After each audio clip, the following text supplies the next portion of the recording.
মহাবিশ্বের মহাজাগতিক কিছু রহস্যময় ঘটনা আমাদের সঙ্গে ঘটতেই চলেছে। সাল 2024, 29শে সেপ্টেম্বর। কি ঘটতে চলেছে পৃথিবীর সঙ্গে? 29শে সেপ্টেম্বর রাত থেকে কি আকাশে দুইটি চাঁদ দেখবে মানুষ? 2 মাস পর কোথায় যাবে এই চাঁদ? অথবা এই চাঁদ কি মানব জাতির জন্য কোনো হুমকি?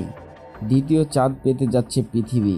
আগামী 29শে সেপ্টেম্বর পৃথিবীর কক্ষপথে ঢুকে যাবে একটি গ্রহাণু, যাকে বিজ্ঞানীরা দ্বিতীয় চাঁদ বলেছেন। তবে খুব বেশি সময়ের জন্য নয়, মাত্র 2 মাসের জন্য পৃথিবীর চারিদিকে প্রদক্ষিণ করবে এই চাঁদ, অনেকটা অতিথির মতো। কিন্তু এই মহাজাগতিক ঘটনার সাথে উঠে এসেছে কিছু রহস্য।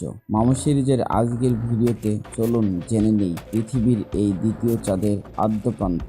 জ্যোতির্বিজ্ঞানীরা বলেছেন আগামী 29শে সেপ্টেম্বর থেকে 25শে নভেম্বর পর্যন্ত একটি গ্রহাণু পৃথিবীকে প্রদক্ষিণ করবে, যার নাম দেওয়া হয়েছে 2024 PT5। এই গ্রহাণুকে মিনিমুন অর্থাৎ ছোট চাঁদ বলা হয়েছে।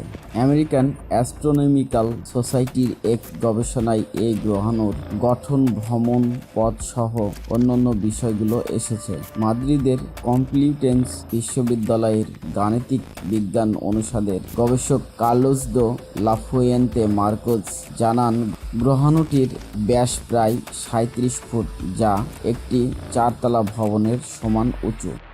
গত 7ই আগস্ট নাসার দক্ষিণ আফ্রিকা ভিত্তিক asteroid territorial impact last alarm system বা অ্যাটলাস ব্যবহার করে গবেষণা করা এই গ্রহাণুর সন্ধান পান। এমন অনেক গ্রহাণু আরও এর আগেও পৃথিবীর দিকে এসেছে, তবে বেশিরভাগ ক্ষেত্রে তারা পৃথিবীর বায়ুমণ্ডলের প্রবেশ করার সাথে সাথেই শূন্যেই পুড়ে ছাই হয়ে যায়। তবে 2024 PT5 নামের এই গ্রহাণুটি কিছুটা ভিন্ন। কার্লোস দো লাফুয়েন্তে মার্কোস বলেন, কোনো বস্তুকে পৃথিবীর চাঁদে পরিণত হতে হলে সঠিক গতি ও দিক মেনে পৃথিবীর দিকে আসতে হবে। মিনিমুনে পরিণত হতে হলে একটি গ্রহাণুকে ঘন্টায় 2237 মাইল গতিতে পৃথিবীর 28 লাখ মাইলের মধ্যে আসতে হবে বলে জানান মার্কোস।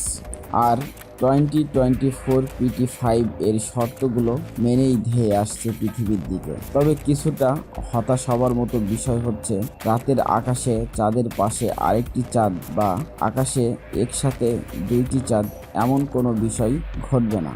গ্রহাণুটি খুবই ছোট, আর তাই খালি চোখে দূরবীন দিয়ে এমনকি অপেশাদার টেলিস্কোপ দিয়েও এটি দেখা যাবে না বলে জানিয়েছে বিজ্ঞানীরা। তবে 2 মাস প্রদক্ষিণ শেষে কি হবে এই অতিথি চাঁদের? সেটি কি পৃথিবীর বুকে আছড়ে পড়বে? এমন প্রশ্নের জবাবে নাসার আরেকটি পৃথক গবেষণায় উঠে এসেছে। গবেষণায় বলা হয়েছে, পৃথিবীকে ধ্বংস করতে হলে একটি গ্রহাণুকে অন্তত 60 মাইল বা 30 লক্ষ ফুট ব্যাসের হতে হবে। কিন্তু 2024 PT5 গ্রহাণুটি এর চেয়ে খুবই ছোট, তাই এটি পৃথিবীতে আছড়ে পড়ার আগে বায়ুমণ্ডলেই পুড়ে ছাই হয়ে যাবে। তবে এমন সম্ভাবনাও নেই বললেই চলে। নাসার গবেষকরা নিশ্চিত করেছেন যে 57 দিন পৃথিবীকে প্রদক্ষিণ করার শেষে এই গ্রহাণুটি ফিরে যাবে হেলিওস্টিক অরবিটে বা সূর্যকেন্দ্রিক একটি কক্ষপথে। তাই দ্বিতীয় এই চাঁদকে ভয় পাওয়ার কোনো কারণ আপাতত নেই। বলে রাখা ভালো যে পৃথিবীতে এমন অস্থায়ী চাঁদ এটাই প্রথম না। এর আগেও বেশ কয়েকবার এমন অতিথি চাঁদের দেখা পেয়েছে বিশ্ব।